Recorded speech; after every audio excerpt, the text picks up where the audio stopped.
Very good morning, all of you. Welcome to TSN School, class 11th, subject physics, chapter number 14, oscillation. Today we will start part number 3, simple harmonic motion. इसमें आपका आएगा circular motion. Part 1 और part 2 में हमने क्या पढ़ा था? Part 1 में हमने पढ़ा था पीरियोडिक मोशन, ऑक्सीलेटरी मोशन, जिसमें हमने आपको बताया था कि जितने भी ऑक्सीलेटरी मोशंस हैं वो सारे पीरियोडिक हो सकते हैं, लेकिन पीरियोडिक मोशन ऑक्सीलेटरी नहीं होंगे, क्योंकि ऑक्सीलेशन में क्या होता है, टू एंड फ्रो वाली कंडीशन आती है। पीरियोडिक मोशन क्या होता है, एक फिक्स टाइम इंटरवल पे जो काम रिपीट वापस होता है उसी को हम क्या बोलते हैं, पीरियोडिक मोशन। और ये कंडीशन आपकी ऑक्सीलेशन मोशन में भी अप्लाई होती है। फिक्स टाइम इंटरवल पे काम रिपीट होता है, लेकिन वो टू और फ्रो होता है। इसीलिए all oscillatory motions are periodic, but all periodic motions are not oscillatory. Okay students, फिर हमने नेक्स्ट पार्ट में सिंपल हार्मोनिक मोशन था आपका, जिसमें हमने ग्राफ किए थे F versus X, A versus X and V versus X. Okay, जिसमें वी वर्सेस एक्स का जो ग्राफ आया था वो अपना एलिप्स का आया था, आपकी इक्वेशंस आई थी। फिर आपके पार्ट 2 में आपकी आई थी सिंपल हार्मोनिक मोशन की इक्वेशंस थी। आपकी इक्वेशंस आपके क्या निकल के आई थी, x equals to A sine omega t, एक प्लस में और एक माइनस में। ऐसे ही आपका कॉस के साथ भी जो फंक्शन आया था, x equals to A cos omega t, x equals to minus A cos omega t, जिसमें से दो रिलेशन आपके निकल के क्या आए थे, X equals to A sine omega T plus five और X equals to A cos omega T plus five. It's a simple harmonic equation in cos term and sine term, जिसमें फाइव आपका क्या था, इनिशियल फेज, और omega T plus five आपका क्या था, phase.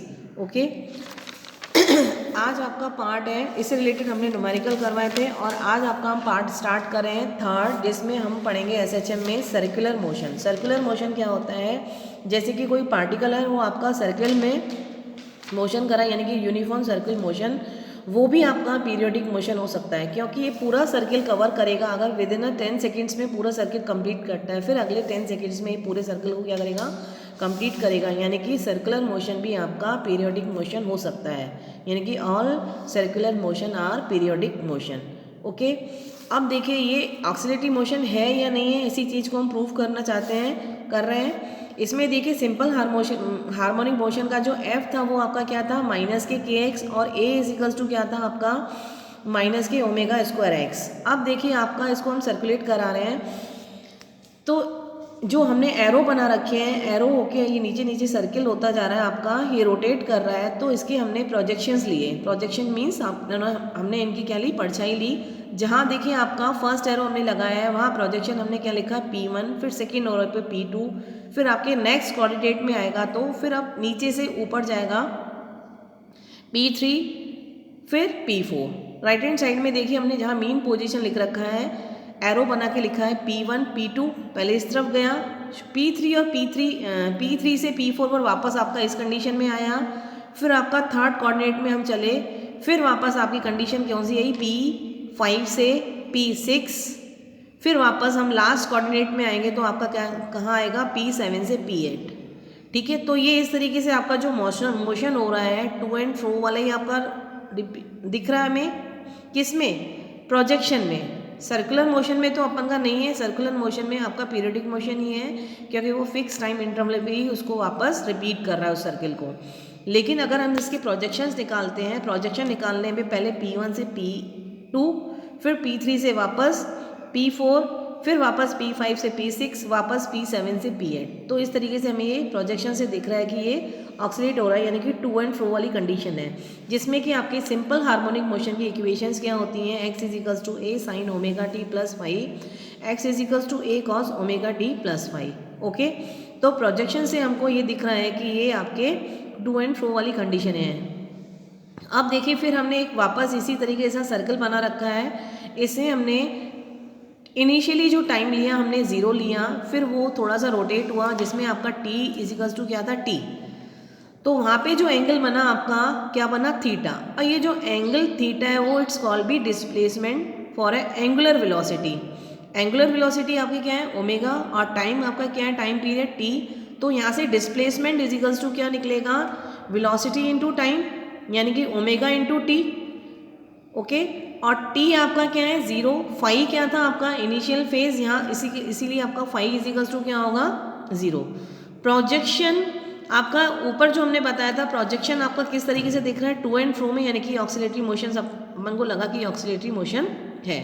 अब देखिए अगले स्टेप में जो हमने बताया कि ये जो थीटा है, थीटा एंगल से रोटेट हो रहा है, तो ये जो थीटा है वो आपका डिस्प्लेसमेंट है। मीन पोजीशन पे x इजिकल्स टू क्या है 0, और वहाँ पे x की वैल्यू क्या निकलेगी a साइन थीटा, और थीटा की वैल्यू क्या थी omega t, angular velocity into time.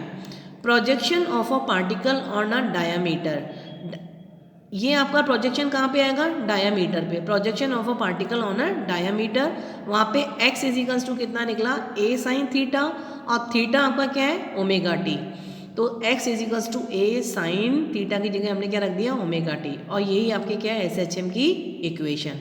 यानी कि प्रोजेक्शन से भी आपका टू और फ्रो से भी हमारा क्या लगा कि ये SHM है, और आपकी इक्वेशन भी हमने फाइंड कर दी x equals to a sine omega t। Okay students, अब देखिए ये जो डायामीटर है ये अपन x एक्सिस में, y एक्सिस में, किसी भी हम डायरेक्शंस में डायामीटर पे हम SHM की इक्वेशन फाइंड आउट कर सकते हैं। अभी हमने जो फाइंड आउट करी है वो हमने x एक्सिस पे निकाली है। x एक्सिस पे x इजिकल्स टू क्या निकला a sine omega t। It's a simple harmonic equation, यानी कि इससे ये अपन का निकला कि सर्कुलर मोशन भी आपका ऑक्सीलेटरी मोशन होता है। ठीक है, इससे रिलेटेड हमने देखिए क्वेश्चन किया हुआ है। क्वेश्चन नंबर 1 क्या आपका, theta equals to omega t, t equals to 0 है, और टाइम टी इंटरवल पे टी इजिकल्स टू टी, ये आपका रोटेट हुआ थीटा एंगल पे, तो वो थीटा कितना है आपका ओमेगा टी। आपको इसमें क्या फाइंड आउट करना है, फाइंड SHM इक्वेशन, जिसमें टी का वैल्यू आपको कितना दे रहा है 4 सेकेंड्स, और ए का वैल्यू 2 सेंटीमीटर। यहाँ से हमने ओमेगा की वैल्यू फाइंड आउट करी, तो omega equals to 2 pi upon t, 2 pi upon 4, t का वैल्यू कितना है 4, 2 को 4 से कट किया 2, यानी कि ओमेगा की वैल्यू अपनी क्या निकली पाई बाई 2। और जो इक्वेशन आपकी सिंपल हार्मोनिक इक्वेशन आपकी क्या होती है, x equals to a sine omega t, तो x equals to 2 sine pi by 2 t. It's your answer. Okay, अब देखिए नेक्स्ट क्वेश्चन हमने किया। नेक्स्ट क्वेश्चन आपका क्या है, SHM का है। इनिशियली x इजिकल्स टू आपको कितना दे रहा है a by 2, and initially it is moving positive x direction, find equation for x। Simple harmonic equation निकालनी है। जो पार्टिकल है वो आपका x डायरेक्शन में, पॉजिटिव x डायरेक्शन में मूव कर रहा है, और a की वैल्यू दे रहा है आपको, x की वैल्यू कितनी दे रहा है आपको a बाई 2। इनिशियली यानी कि t इजिकल्स टू 0 होगा आपका, इनिशियली में जो टाइम होगा वो क्या होगा आपका 0। तो आपकी जो सिंपल हार्मोनिक इक्वेशन होती है x equals to a sine omega T plus 5, तो x की जगह हमने क्या रखा a by 2 equals to a sine t आपका 0 है, तो ओमेगा t वाली जो वैल्यू है वो 0 हो जाएगी, प्लस 5 हो जाएगा, यानी कि a साइन 5। a से a आपका दोनों तरफ कट गया, तो साइन 5 इजिकल्स टू, तो a से a आपका दोनों तरफ कट गया, आपका आया साइन 5 इजिकल्स टू 1 बाई 2। तो साइन 5 1 बाई 2, यानी कि 5 की वैल्यू आपकी क्या निकलेगी, एक तो 30 डिग्री, और एक होगी आपकी 180 माइनस 30, यानी कि 150 डिग्री। तो जो साइन जो होता है, एक तो ये देखिए हमने कोऑर्डिनेट बना रखे हैं ऑल साइन टेन और कॉस, तो फर्स्ट और सेकेंड में साइन क्या होगा पॉजिटिव, यानी कि फर्स्ट और सेकेंड कोऑर्डिनेट में आपका कितना आया एंगल 30 और 150 डिग्री किस में आएगा आपका सेकंड कोऑर्डिनेट में। तो फर्स्ट कोऑर्डिनेट और सेकंड कोऑर्डिनेट में ये वैल्यूज होंगी साइन की। फिर देखिए राइट हैंड साइड में हमने लाइन खींच के यहाँ पे लिख रखा है, पार्टिकल का जो मोशन है वो वेलोसिटी बनाता है। तो वेलोसिटी यानी कि आपका इसमें कह रहा है ऊपर क्वेश्चन में पार्टिकल इज मूविंग, यानी कि मोशन में, यानी कि वेलोसिटी है in x positive x direction, यानी कि v is greater than to 0। ठीक है, और टाइम इनिशियल तो आपका 0 ही है। तो जो वेलोसिटी की आपकी इक्वेशन थी वो क्या थी, v equals to D X by D T. जो डिस्प्लेसमेंट की इक्वेशन थी आपकी उसको हम क्या करेंगे डिफ्रेंशिएट होकर अपनी इक्वेशन क्या आई थी, a omega cos omega T plus 5, a sine theta यानी कि a कॉस थीटा, और ओमेगा टी का टी के रेस्पेक्ट में डिफरेंशिएशन करेंगे तो ओमेगा, तो आपकी इक्वेशन क्या बनेगी a omega cos omega T plus 5। यहाँ इनिशियली है तो आपका t इजिकल्स टू 0, तो v equals to a omega cos 5, क्योंकि t आपका क्या हो गया 0 हो गया। अब ये जो v is greater than to 0, यानी कि a cos omega phi is greater than 0, यानी कि cos phi omega is greater than to 0।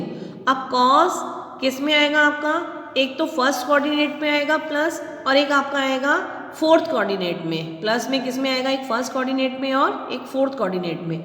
अब दोनों वाली इक्वेशन, जो cos वाली इक्वेशन थी और एक साइन वाली इक्वेशन, इन दोनों में देखिए कॉमन क्या आ रहा है, साइन में कॉमन आ रहा है आपका फर्स्ट और सेकेंड, कॉस में कॉमन आ रहा है आपका फर्स्ट और फोर्थ। तो इन दोनों में कॉमन क्या है, फर्स्ट जो कोऑर्डिनेट है वो दोनों में कॉमन है, यानी कि जो दोनों में कॉमन है उसमें यानी कि एंगल आपका कितना बन रहा है 30 डिग्री। तो x is equals to a sine omega t plus 30 degree, और 30 डिग्री की वैल्यू कितनी होती है आपकी π/6।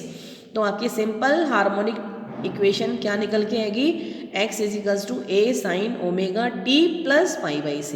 It's your answer for this question. अब देखिए इस आंसर को हमने वापस फेजर डायग्राम से निकाल के देखा है, उसमें देखिए हमने क्या किया हुआ है, x is equals to a sine omega t plus 30 degree, ये आपका आंसर है। डायग्राम देखिए हमने बना रखा है, एक सर्किल बना रखा है, t इज इक्वल्स टू आपको क्या है आपका 0, और जो आपका a दे रहा है वो कितना, x दे रहा है वो कितना दे रहा है a/2, यानी कि हाफ आपका चला। तो इस तरीके से आपका ये जहाँ एरो हमने बना रखा है वो आपका वहाँ पे रोटेट हुआ कितने डिग्री एंगल पे, 60 डिग्री एंगल पे। बाकी का जो एंगल आपका बचा पूरे कोऑर्डिनेट का एंगल कितना होगा 90 डिग्री, 60 पे ये आपका रोटेट हुआ, बाकी एंगल आपका कितना बचा 30। वही आपका क्या है फेजर डायग्राम से एंगल जो निकल के आया वो आपका कितना निकल के आया 30 डिग्री। यहाँ पे देखिए हमने मेन पोजीशन में a/2, और जो एम्पलीट्यूड है एक तरफ आपका प्लस का a और एक तरफ आपका माइनस का a। अभी हमने राइट हैंड साइड वाला ही बना रखा है, x is equals to a, तो हाफ पे कितना होगा a/2, और जो आपका a/2 ऊपर दे ही रहा है, ठीक है। तो एंगल आपका कहाँ से कितना निकल के आया, 90 में से 60 गया 30 डिग्री, और यही आपका ऊपर भी निकला था 30 डिग्री आंसर। तो यहाँ से फेजर डायग्राम से सिंपल हार्मोनिक इक्वेशन क्या निकलेगी आपकी, x is equals to a sine omega t plus 30 degree, या x is equals to a sine omega t plus π/6। Okay students, इस पार्ट को हम यहीं फिनिश करते हैं। इसमें हमने आज क्या पढ़ा, सर्कुलर मोशन। सर्कुलर मोशन भी आपका एक पीरियोडिक मोशन होता है, और सर्कुलर मोशन को हमने प्रूव भी किया है कि ये आपका सिंपल हार्मोनिक ऑक्सिलेटरी मोशन भी है। प्रोजेक्शन से आपका टू एंड फ्रो कंडीशन आती है, और हमने इक्वेशन भी हमने फाइंड आउट करी x is equals to a sine omega t, जो कि आपकी क्या है सिंपल हार्मोनिक मोशन। और सिंपल हार्मोनिक मोशन तो वैसे भी आपका ऑक्सिलेटरी मोशन होता है। Okay students.